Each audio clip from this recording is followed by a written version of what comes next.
Aurora. Aurora.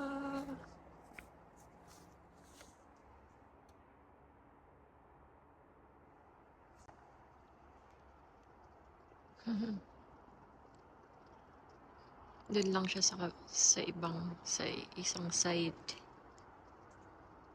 Wala pa dito sa may amin banda. Hindi ko alam kung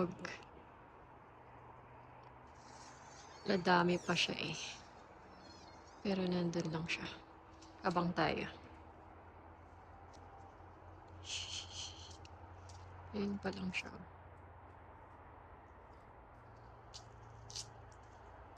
Hindi niyo ako makita, diba guys? Pero, dito kami sa labas. Ayun na siya.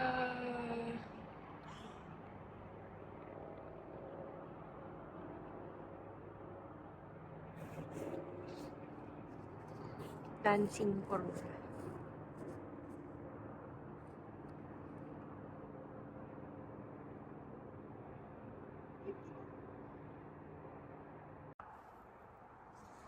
Ganda.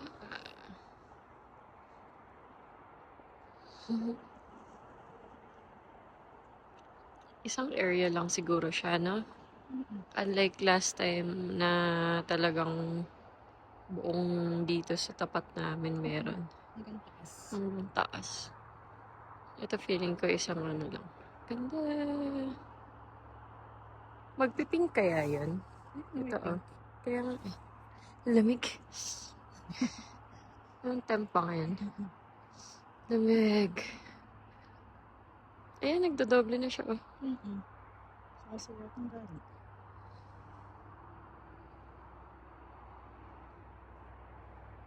Medyo pink yung kabilang side o ulap ba to?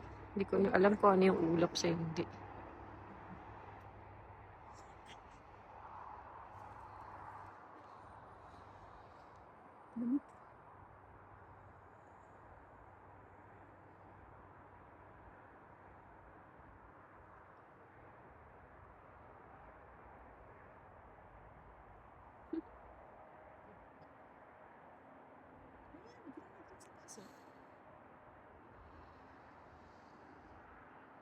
Ay, nagpipink na siya. Ah! Punta natin yan. Oh no! Ang ganda! Ang ganda! Tingnan mo! Babaan mo yung ano, yung brightness mo. Ganda sa may... Ano. Kung hindi mo makita, dun taasan mo siya. Nawala na yung pink. Nandun na siya. Nandun na siya. Ayun, ayun, ayun, dun. Aurora Chasers. Ano sa dulo maganda? Oo nga eh. Saan kaya ang banda yan, no? Saan banda yan, no? Kaya natin pumunta kasi sa bar. Ang lamig, nanginginig yung kamay ko. Siguro mga, ano ngayon, 6. Try ko nga mo. Ayun pa, oh. Ayun na. Makalive ko mo. Punta ka na dito. Lamig. Lamig. Kaya nga eh. Alam mong mag-i-snow na soon. Hindi, tumadang kayo bumangon. Ito. Ay!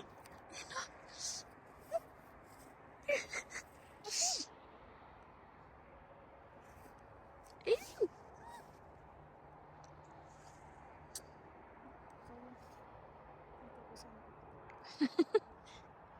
Hindi mo makita. Ayun oh. Tingnan mo.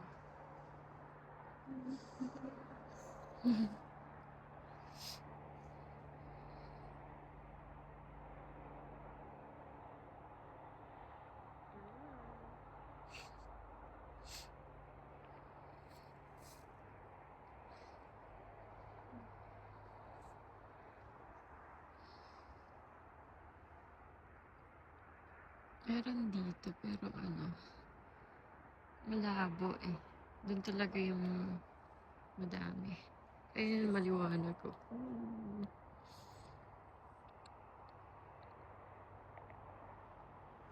Ang galing. Ang ganda. Ganda siguro niyan sa aeroplano, ano? Mm-mm.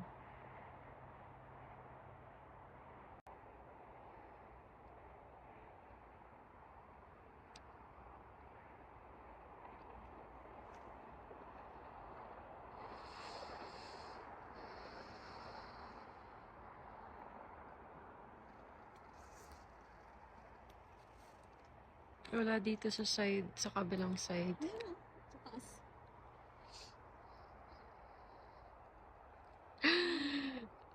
Mas maliwanag siya.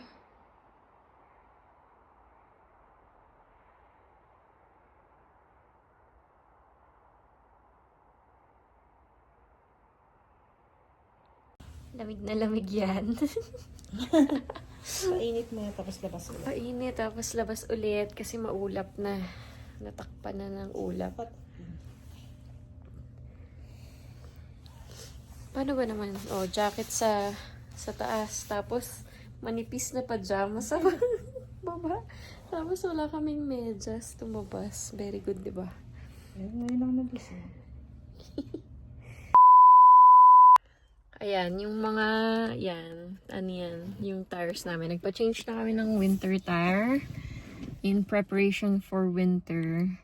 So, nakita niyo yung sa previous video ko meron ng aurora. So, ibig sabihin, malapit-lapit ng mag-snow.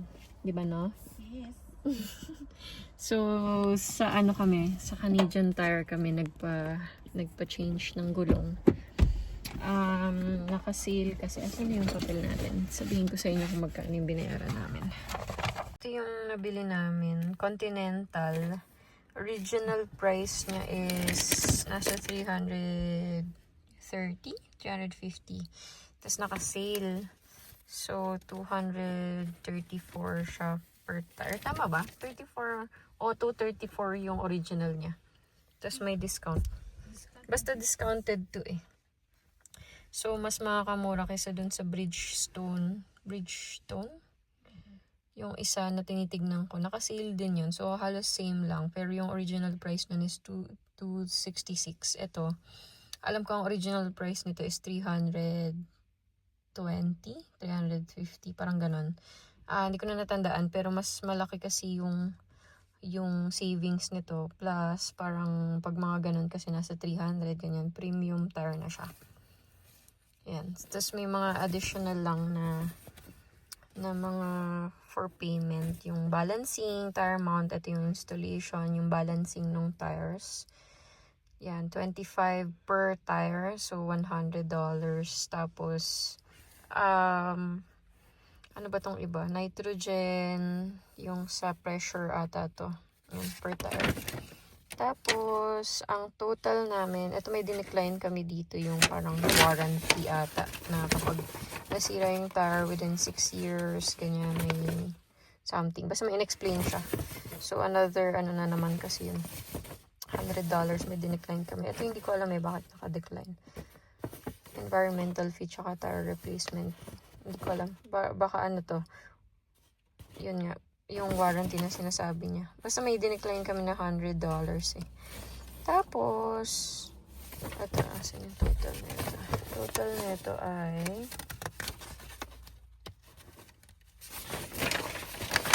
ang total ay yan. So, parts is 938.96. Tapos, yung labor cost is 159.96. Ito na yung installation, balancing, ganyan. Yung pressure. Tapos, itong other, hindi ko alam. Ito ata yung something. Hindi ko alam. Basta yung subtotal na pinakita is 1133.32. Tapos yan, may tax lang. So, in total, 1,189.99 or halos 1,2 din. Para sa 4 na gulong ng winter. So, yun. Naka-winter tires na kami for safety purposes. Sabi naman ni Kuya, today is October 2. So, kaka-start lang lumamig. Tapos, meron pang mga temp na nasa parang pagtanghali, nag-18 pa naman. Pero pag morning kasi nasa 5, 6 degrees na. Sabi naman ni Kuyang Pinoy na gumawa nitong tires namin is okay lang kasi malamig na daw yung semento. So, okay lang daw. Marami naman na din daw nagpapachange ng tire. So, okay lang. Sakto lang daw tong. Kaysa pag malapit-lapit na. Kasi sa Costco, tinignan ko yung tire nila. Halos same lang ng price nito. Pero, yung installation. So, pag binili mo sa Costco kasi online, tas ipapadala sa kung anong branch ng Costco ka. Tapos mag-aantay ka pa ng 1 week. Parang 1 week or parang 7 days to 10 days. Parang ganyan. Tapos tinignan ko yung installation appointment. Ganyan. Ang availability na lang is October 30. Which is Thursday and end of the month na. By October 4 and 8 ata. Basta in between ng October meron ng snow.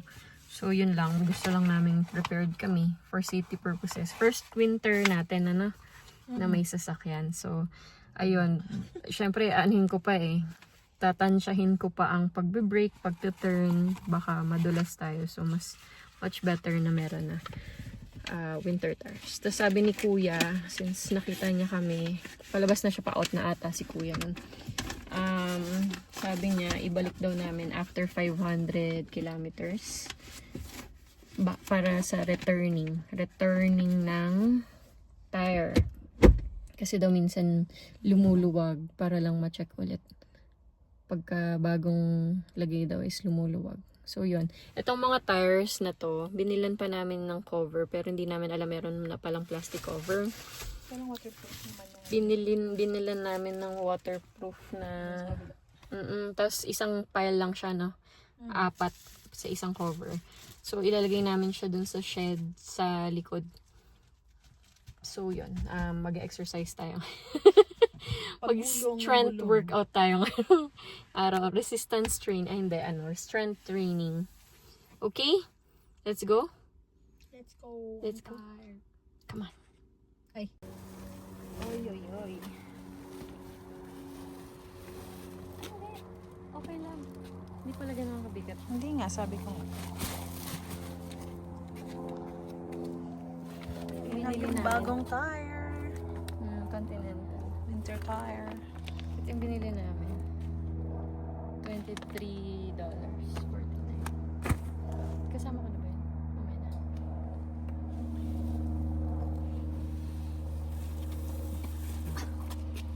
F45.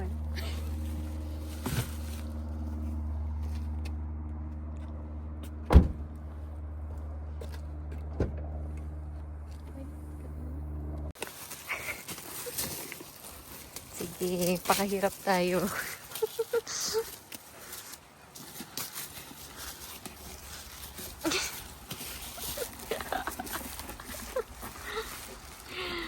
Teka lang. Hirapan ako. Mamaya na ang video. Ayun na siya.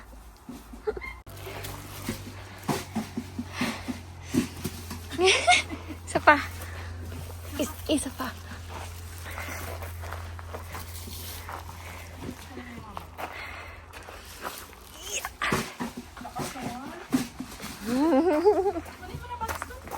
Mamaya na.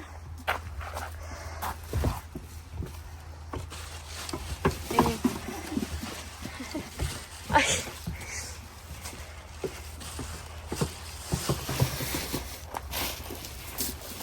Ay. Ay.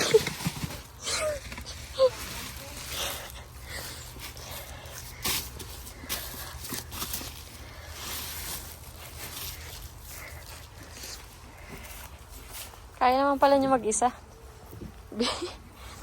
Big boy na siya.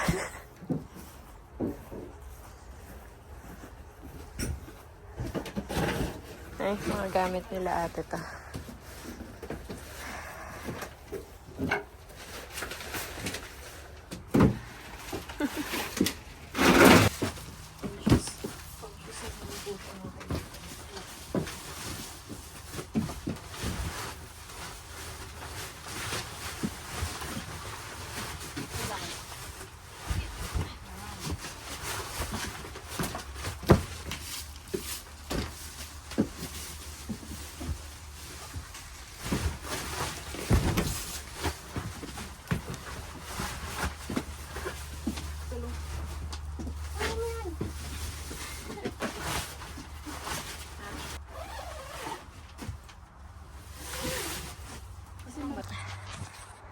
Ayan. So, dito naman siya sa may taas. Pero kasi, hindi ba ito? Butas ba ito? Ay, hindi. Ito kasi butas sa side na yun. So, ito na lang. Dito na lang. Tapos, kumukuha lang si Ernst ng plastic. Pagod ako. Tagal lang din nag-exercise.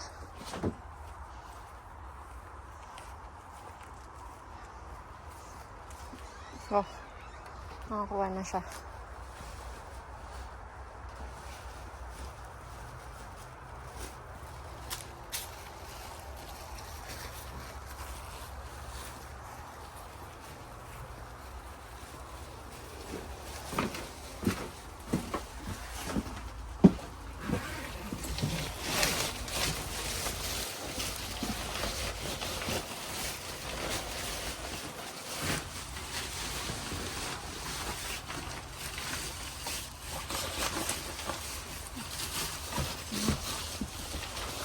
Okay. Look. Hila. Hila. Diba? Hawak ang mata. Hawak ang mata.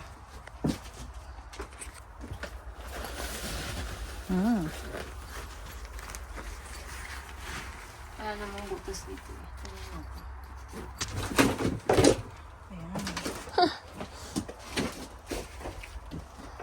May bintana siya. May sarili po siyang bintana. Kung naiisip. Yan. See? Okay. Okay? Pasok na tayo. Ang gulong Continental. Parang hindi siya bago, no? Parang maalikabok. Choosy. Sige, okay lang yan. Hayaan mo na. Okay. And we are back home. Ayun, so another kaskas na naman yon. Pero babayaran natin agad yun. Kasi importante naman siya. So hindi siya, for me hindi siya like yung expenses naman na dahil gusto lang namin. Necessity talaga siya. Lalo dito sa Calgary or sa Canada. Kasi nga, yung snow dito, minsan nag-ice, minsan slushy yung snow, talagang madulas. So, mas okay siya. Lalo na kung tulad ko, first time driver ako dito, tas winter time. Medyo gamay ko naman yung pagdadrive. Yun lang. Ito na naman, may bago na naman tayong challenge pag dumating yung winter. Pero okay lang. At least, matututo tayo and then learn from experience lang. Dahan-dahan lang siguro. Tapos, yun nga, pag magta-turn daw, much better na magpapreno na ako before mag-turn. So, yun, titingnan natin yun next time. Good morning! It's my day off today. Pero may pasok si Ernst. Aga.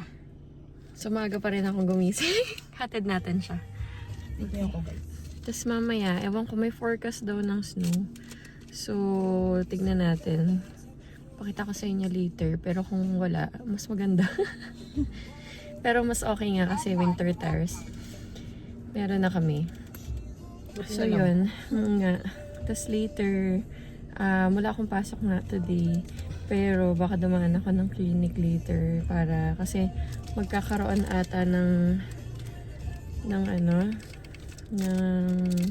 power outage. Yung mga vaccines namin doon kailangan may cold storage. So, nilipat muna namin siya sa parang styro box. Tapos, yun, babalikan ko later pag meron na ulit power. Tapos, ibabalik ko lang sila sa fridge, sa cooler. Yun. Tapos, punta kami ng Platos later after pagsundo ko kay Ernst. Sa Platos, guys, pwede kayong magbenta ng mga branded na mga used clothes na. Kasi pwede siyang mabenta, no? Na may bayad. Unlike kapag magdo-donate ka lang, ang balik lang sa'yo yung coupon na discount, ganyan. Tapos bibili ka pa rin sa kanila. At least doon, cash. Tapos doon din naman kami nakabili before sa Ottawa ng mga branded na mga winter clothes, mga kung ano-ano na okay pa naman. So, kung para sa mga bago dito sa Canada, kung gusto nyo makakamura sa mga winter clothes, punta kayo ng mga thrift store. Kasi okay pa naman yun eh. Di lang, ewan ko, nagpapalit-palit kasi sila dito every season. Diba, no? I-donate na, tapos bibili na naman sila next season. Ewan ko, bakit ganun, pero yun. Kain. Kain mo, release ko. Breakfast. Ayun, so yun, drive muna ako. Pasok muna siya, tapos uwi muna ako ng bahay after. Tapos mamaya na lang ulit, okay? Update ko kayo later. Bye. And I am home, guys. So, yun nga, wala na si Ernst na nakapasok na siya. Baka mag-snow nga mamaya. Or kung hindi man mag-snow, baka umulan. Okay? Tingnan niyo yung ulap, ang bigat-bigat. Usually, ganyan yung itsura niya kapag mag-snow na. Pero hindi ko alam. Ang forecast sa phone ko is rain. Pero sa forecast nung kay Paul, yung sinend niya sa group namin, snow hanggang mamayang hapon. Pero we'll see. Papakita ko sa inyo. Okay? Update, guys. So, walang snow. Pero mukhang umulan. Hindi pala umulan talaga. Tingnan mo. Basa yung bintana. So, yun. Sunduin muna natin si Ernst. Tapos pupunta nga kami ng Playtos para ibenta yung mga old or used na clothes namin. Tsaka ano yun, yung mga winter jacket, ganyan. Kasi dapat i-donate namin yun dun sa friend namin na nasunugan. Kaso hindi na nila kinuha. For some reason, hindi na din naman sila nag-follow up. So, I think baka covered na or may nakuha pa silang mga gamit dun sa kasi hindi naman talaga sila yung hindi yung unit nila yung nasunog. Pero affected yung syempre yung buong building kasi nga condo type yung apartment nila. So, hindi sila makapasok nung unang mga few days ata or few weeks, ganyan. So, yun, i-donate sana namin. Pero, maayos pa yun eh. Pero, hindi na nila kinuha. So, siguro, either baka nahiya or baka okay naman na nakapasok sila sa unit nila and they found their things naman okay din. So, yun lang. We're pagkakitaan na lang natin, no? So, yun lang mamaya. Magdadrive lang ako papuntang work ni Ernst and then punta kaming Playtos. Okay? See you later. Happy. Yes, happy to.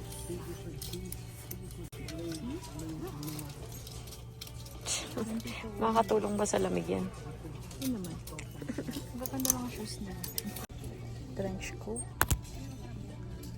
Ganda. Tingnan mo magkano. $16. Balik pwede. Tapos H&M na. Pag-uwi na kami. Wala namang snow. Wala nang snow. Update lang namin kayo kasi hindi dumating yung snow na sinasabi ko. So, tama yung forecast na rain lang.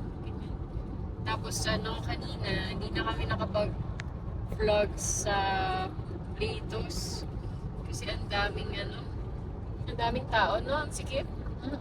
Niyaan ko na nga siya, nag-Tim Hortons na ako, niyaan ko na siyang maghanap-hanap dun. Pero, may nabenta naman, nasa, magkano? $17. Pero ang dami pang pag hindi kasi nila nagustuhan, like, for example, yung style is luma na, hindi na nila, kinukuha or binibili. Kasi hindi daw mabibenta sa kanila. So, dapat talaga branded, tapos medyo okay pa yung Pang teenager po. more on casual daw eh. Ewan ko. Anyway, ano bang plano natin doon? Keep muna. Keep muna, tapos baka i-Value Village or Marketplace. ano, marketplace niya. Hindi ako. Pero anyway, ayun. So, update namin kayo pag uwi ulit kasi change lane ako. Nadidistract ako. Bye! Ay, dito na muna namin tatapusin tong vlog. Medyo mahaba-haba na to. So, hopefully nagandahan kayo dun sa Aurora. And para sa mga gustong mag-abang, usually kasi before winter siya eh. So, ayun. Mga by October, ganyan. So, kung may mga kunyari kamag-anak kayo na pupunta, ganyan. October nyo papuntahin para makita nila somehow yung labas ng Aurora. See you next video. Please like and subscribe. And see you next time. Bye!